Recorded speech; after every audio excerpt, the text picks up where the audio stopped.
Oh, we could fly. Welcome back to Have a Cup of Johnny. This season isn't about hustling harder. It's about coming home to yourself, to your voice, to your breath, to the quiet truth that you're still here and you're not starting over. You're starting again. This is your space to reflect, reset, and remember who the hell you are. So pour your cafecito and let's begin.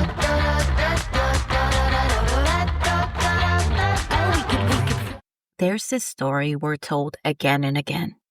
If you just work hard, follow the law, pay your taxes, stay quiet, you'll be fine. It's the myth of the good immigrant, the clean-cut dreamer, the grateful soldier, the straight-A student. It's the not like those other immigrants story. But here's what they don't tell you. Being good isn't protection. It's performance. And when you stop performing, the safety disappears. This is Have a Cup of Johnny, and today's episode is called The Good Immigrant Myth, How Respectability Politics Divide Us. America loves a makeover story. It loves when someone pulls themselves up by the bootstraps, beats the odds, and says, "Thank you for letting me be here." That's the root of the good immigrant myth. You get to stay if you produce. You get respect if you assimilate. You get rights if you behave. This myth shows up in political speeches. We welcome immigrants who contribute to our economy. We support dreamers, but only if they're in school or serving in the military. It shows up in the media when they highlight the immigrant valedictorian, but say nothing about the mother working 3 jobs and still struggling. And it shows up in our communities when we measure who deserves to stay by how useful they are to this country. But here's the truth. Your humanity should not be tied to your productivity. Citizenship should not be conditional on how well you fit someone else's mold. Let me give you some real-life examples here. Military veterans deported after serving because they had a criminal record or a visa that expired.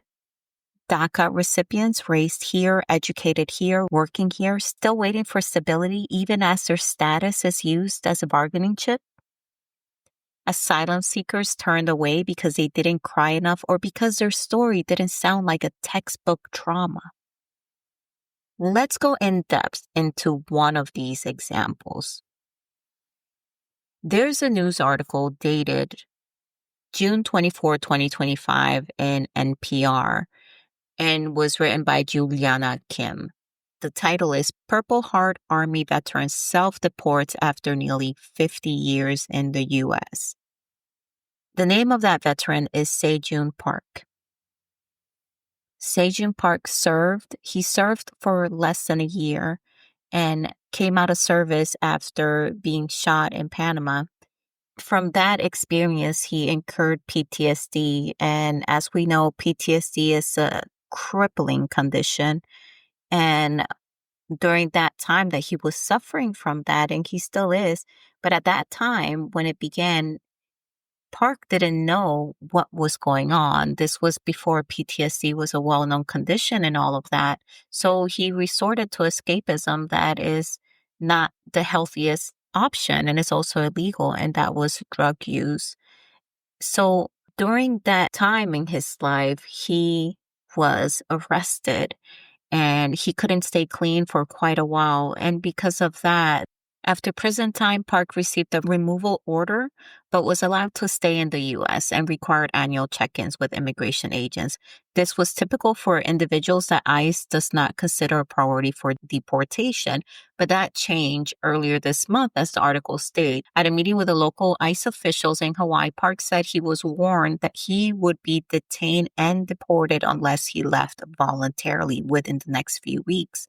So He booked his flight and spent his final days in the US playing one last round of golf with his friends, savoring Hawaii's famous garlic shrimp, and enjoying his time with his children and 85-year-old mother before he left to a country that he hadn't lived in years since he was 7.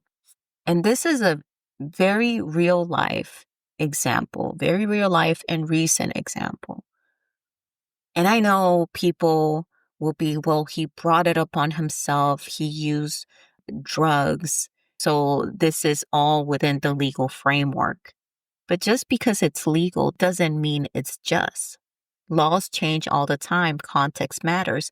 And more importantly, we don't apply these same expectations or consequences to citizens. Citizens who commit crimes, we don't exile them. We fine them, we incarcerate them, things that Park went through. Sometimes we give them access to rehab, but we don't strip them of their humanities and send them to a country they barely know. So why do we do it to immigrants, especially those who served this country in uniform as Park had done? So this isn't about protecting the public because Park was already clean. He is a safe person to be around. He's a human being that does human being things. So he's not a danger to himself or the public. But what happens is we don't really see him as fully human. So then it's okay for us to do these secondary categories and secondary treatment. And it's so weird because if service doesn't buy you a second chance, then what does, right? When someone serves in the U.S. military, as Park did, we know that they get certain training to kill and die for a country. And in Park's case, a country that hadn't fully accepted him. We know that sometimes these experiences that you go through in the military can incur trauma and can lead to PTSD, addiction, and instability. Different types of instability: physical, mental, emotional, financial. And we know that veterans are sometimes abandoned when they mess up, as if their humanity was only on loan. We don't ask why they needed help. We just judge them for failing. And most importantly, like I say, if serving doesn't give you a second chance, then what does? So once again, it's a different tier to this type of human here. You serve, you were in uniform. Thank you for your service. But you're not fully human in our eyes because you were a resident. You weren't fully human in our eyes because then you made a mistake. You're not fully human in our eyes because you weren't a resident and you made a mistake. And now because of that, we can treat you in this manner. So this isn't justice, it's punishment without context. And this logic then assumes that only perfect immigrants deserve to stay. And that's the myth that we're trying to debunk in this episode. Only the good ones deserve rights. Only the good ones deserve to be treated as humans. The rest are disposable. But here's the thing, nobody is all good or bad. And if the bar for belonging is perfection, I hate to break this down to everyone listening, but we're all in danger. What is it that they say in that movie? Molly, you're in danger, girl. We are all in danger. This isn't just about one person. It's about what kind of country we want to be. If we only protect people when they're useful, quiet, and compliant, we're not a nation of laws. We're a nation of fear. And if we only welcome the perfect immigrant, we're not a community. We are a performance. We are a dramatic company, a drama company, a theater. So yes, Park had a drug charge. He messed up. He made a mistake, as a lot of humans do. But are we really saying that after 2 decades here, military service, taking a bullet for this country, building his life back up after he made a mistake, that just that mistake makes him disposable? that his entire existence here meant nothing the moment he wasn't perfect? We don't exile citizens for their pain. We offer them treatment sometimes, recovery sometimes, and a second chance. There's a lot of nuance there. But why can't we offer that to immigrants, especially those who've risked their lives for this country? I'm going to let you sit with that. But this is just only one example that I wanted to tap in and give depth to during this episode, because that is what I am trying to say here, is that if we're only giving full human rights to those that are performing, it's not really justice that we're doing here. It's almost as if you can do everything right, and the minute you make a mistake, the minute you fall, you lose everything. Even if someone who has worn the uniform, served in the military, played by the rules, and then falls and make a mistake and gets a deportation notice later, that is something right there that we should be looking into. But let's keep going. Because this good immigrant myth is very pervasive, it's seductive, but it's also dangerous. It turns us against one another, because now we can whisper, you better not mess up. You better not speak up. You better not stand next to those people who make us look bad. And it becomes like this cafeteria fight between us versus them, the good versus the bad. Air quotes here on good and bad. It teaches us that there's a limited pie, that if we give rights to immigrants who have been incarcerated or who are poor or who came the wrong way, quote unquote, then we might lose our lives.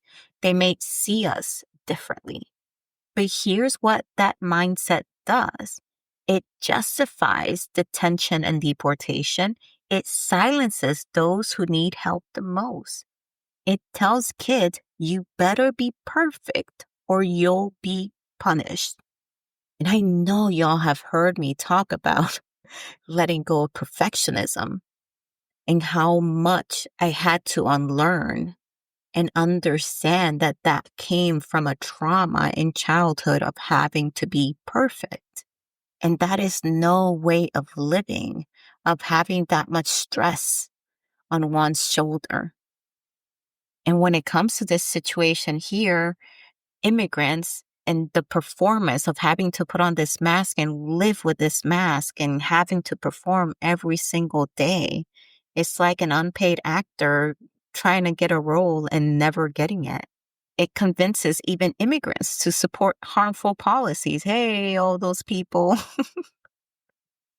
that voted a certain way, because they're scared of being lumped in with the quote unquote bad ones. This is how respectability becomes a leash, folks. It doesn't offer freedom. It offers a longer chain, and it makes you think like you're free, but really you're still tethered people. And while we're not the ones, good or bad, quote unquote, immigrant that benefit from this, let's talk about who really wins when this myth stays alive. You heard me say this in the last episode. I'll say it again. Politicians use it to push anti-immigrant legislation while saying we're only targeting the criminals.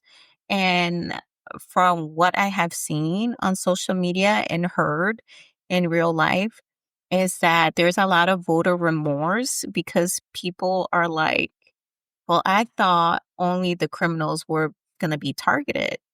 But here's the thing. If you're not cognizant of dehumanizing language and how language can be used for violent ways and to entice violence and dehumanizing acts on other people, then you miss the whole plot. You believe this lie, this blatant lie, because when people are asking and getting permission to target certain groups, it never stays with that group. They're just saying, let me be unjust. Let me be unethical. And I want you to be okay with this so that way I can make it legal. If you vote for me, I will make it legal to be unethical, unjust, and continue to dehumanize these groups of people because you're better than these groups of people. You're not a criminal, but you still tether. Your leash is just a little longer than the other group of people. So you're looking at this other group of people, the quote unquote bad immigrants, and you're like, I'm better than you. I'm not tethered to this chain like you, but that's a lie. You just don't see the chain because it's long. You think you can move around, but really you cannot. And the entire time, these politicians were targeting you as well, but they bamboozle you into thinking you were one of the good ones. But it's not whether you're good or you're bad. Both groups have one thing in common: immigration. You're both immigrant. You both come from the largest culture, the largest group of people that tend to immigrate to the United States. Therefore, you are all seen as the same. We are all lumped together. So you bought into the lie. You got bamboozled into we are only targeting the criminals. No, they're targeting everyone that looks like you, bro.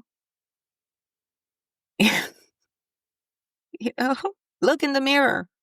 Look in the mirror. You are with that group. Furthermore, employers use it to exploit workers. And that's what I was commenting someone online when they were like, oh, they get free rent. I don't know where people get these so-called quote unquote facts saying that illegal immigrants are taking housing because they get free rent. I'm like, first of all, they can't even apply because they don't have documentation. Second of all, they don't get free housing. If anything, they get exploited by landlords because they don't have any papers. So not only do they get paid in cash, and probably that landlord doesn't report this, right? But secondly, that landlord is probably racking up that rent on them because they can, because they're not going to get reported. You see what I'm saying? And if landlords do that, employers also do that. They exploit them. They pay them less. Why? Because this immigrant can't go anywhere and complain about it. They can't put on a lawsuit. They can't do, all of this. They can, but they don't do it out of fear.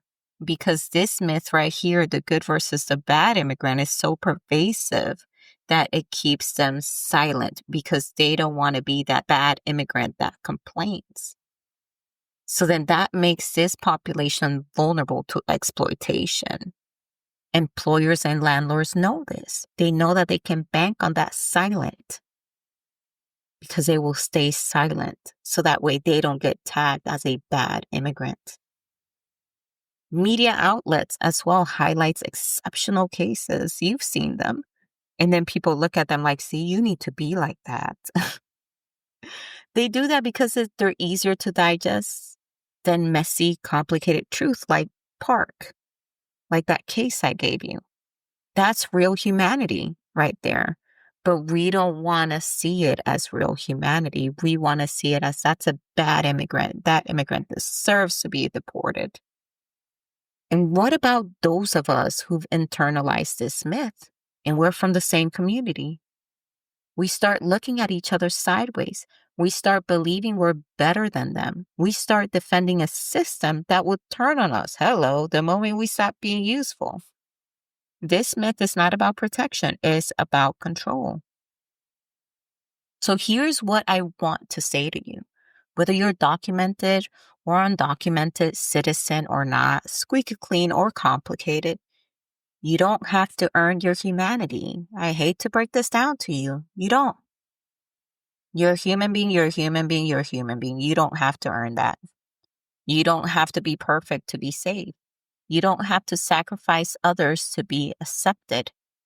We need a system that centers justice, not judgment, compassion, not compliance, people, not productivity.